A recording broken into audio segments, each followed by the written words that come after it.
Hello students, in the last video we discussed about the structure of an ecosystem and now we are going to read the functional component of an ecosystem. They are four. Productivity. किसी भी ecosystem को sustain करने के लिए उसकी चार functions हैं. सबसे पहले उससे प्रोडक्टिविटी होनी चाहिए, यानी उसमें फॉर्मेशन होना चाहिए कंपोनेंट फूड कंपोनेंट्स का.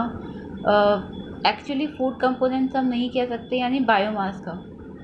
सेकेंड इज, अब जो बना है उसको डिकम्पोज भी होना चाहिए so that it can transfer into the successive levels. Flow of energy होना चाहिए, एनर्जी फ्लो फूड चेन या फूड वेब की फॉर्म में. And the fourth is nutrient cycle. So you all are familiar with all these words.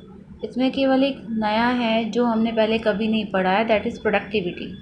Rest of that like decomposition तुम्हें पता है. Nutrient cycle also you know that nitrogen cycle, oxygen cycle, phosphorus, कुछ इसमें एक आध cycle हैं जो हमें पढ़ने हैं. And energy flow also you read in previous classes, food chain, food web and trophic level. It will come in the same manner but in some detail. So before going to start, so एक और topic है जो है community stratification. अब जो biotic component का इस तरीके से वर्टिकली अरेंज होना, जैसे कि हम अगर किसी फॉरेस्ट इकोसिस्टम की बात करें तो उसमें जो सबसे हायर अपर लेवल है it is occupied by trees, then shrubs, then herbs, उसके बाद फॉरेस्ट फ्लोर, फिर उसके बाद सब टेरेनियम जोन, यानी जो नीचे का जोन है फॉरेस्ट फ्लोर के नीचे, जस्ट नीचे भी कुछ माइक्रो ऑर्गेनिजम्स, कुछ छोटे छोटे प्लांट्स, एल्गी वगैरह मिलती हैं.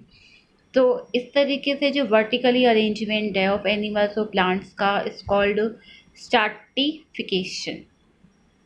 क्लियर.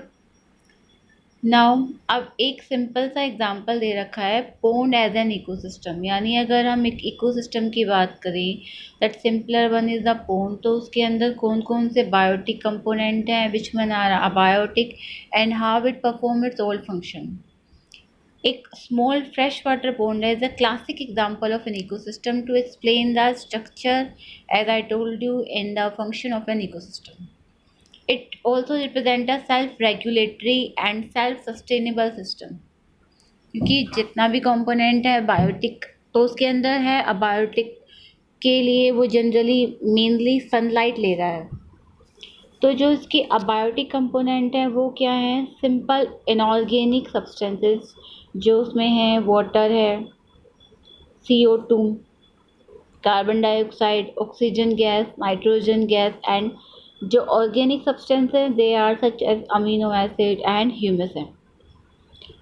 तो ये जो इसके अलावा जो उसका बॉटम है, इट इज़ इस बॉटम के अंदर सॉइल डिपॉजिट होती है. इसके अलावा जो इसके अबायोटिक कंपोनेंट्स की फॉर्म में क्या ले रहा है, सोलर इनपुट, सन एनर्जी तो लेगा ही. टेम्परेचर का cycle which maintain the components inside of it, day, length and some of the other climatic conditions हैं. जो बायोटिक कंपोनेंट हैं वही वो तीन होते हैं, प्रोड्यूसर्स, कंज्यूमर्स एंड डिकम्पोजर्स. तो जो प्रोड्यूसर्स हैं यानी जो ऑटोट्रॉपिक कंपोनेंट हैं वो तो हैं फाइटोप्लैंक्टन. इसके अलावा some algae. Actually phyto means plants and planktons होती हैं जो वाटर के साथ मूव करती हैं. कुछ एल्गीज हैं और कुछ फ्लोटिंग प्लांट्स वगैरह जो हैं सबमर्ज्ड, डूबे, जैसे अगर सुना है हमने हाइड्रिला वगैरह के बारे में सुना है. फर्स्ट चैप्टर वाटर हाइसिंथ तुमने पढ़ा है, एक हाइड्रिला प्लांट है.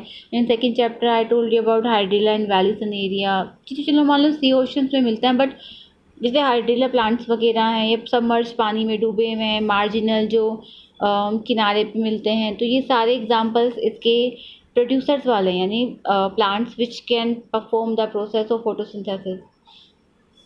कंज्यूमर में क्या क्या है, जू प्लैंक्टन, जू यानी एनिमल्स, एंड प्लैंक्टन यानी which can move with the flow of water.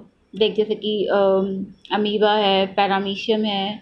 इसके अलावा फ्री स्विमिंग, आराम जो पानी में तैर रहे हैं. ऑन बॉटम ड्वेलिंग फॉर्म्स, जो ज़मीन बॉटम में मिलती है पोन के.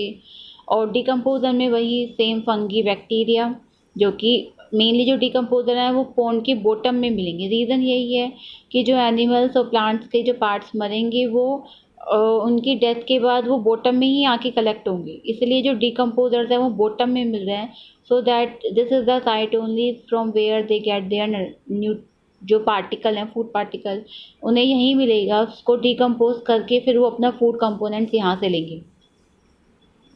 सो till now we read about कि कंपोनेंट कौन कौन से हैं, फंक्शनल कंपोनेंट। फिर हमने स्ट्रैटिफिकेशन पढ़ा। Then after we read a simple example of pond with its biotic and abiotic component. And now we are going to read the functioning of pond ecosystem. Functioning of pond ecosystem में क्या क्या है? सबसे पहले क्या होगा, जो autotrophs हैं वो क्या कन्वर्ट करेंगे, इनऑर्गेनिक मटेरियल, वही जो CO2+ वाटर है उसको ऑर्गेनिक मटेरियल में कन्वर्ट करेंगे with the help of solar energy. That procedure we know is called photosynthesis. फिर second work is done by the heterotrophs, जो कि कंज्यूम करेंगे ऑटोट्रॉप्स को on different different level, primary consumer, secondary consumer, tertiary. And at the last जो decomposer क्या करेंगे, वो dead organic material को रिलीज आउट करेंगे और खुद कुछ यूटिलाइज करेंगे और बाकी रिलीज आउट करेंगे ताकि प्लांट उसे वापस से यूटिलाइज कर सके। तो ये जो इवेंट है वो बार बार रिपीट होता रहेगा। करेक्ट। द यूनि यानी एक डायरेक्शन में जो मूवमेंट ऑफ एनर्जी हो रहा है हायर ट्रॉपिक लेवल की तरफ, और एट द लास्ट जो हीट रिलीज हो रही है इन द एनवायरनमेंट, ये चलता रहता है। यानी सबसे पहले सनलाइट है, sunlight from sun to autotrophs, then heterotrophs, then decomposer, and at the last in the form of the heat it released in the atmosphere. The same procedure going on and going on. Clear? So this is the simpler example of an ecosystem with the pond one. इस pond वाले से हम ये समझ सकते हैं कि ecosystem जो लार्जर वाले हैं वो भी इसी तरीके से फंक्शनिंग करते होंगे।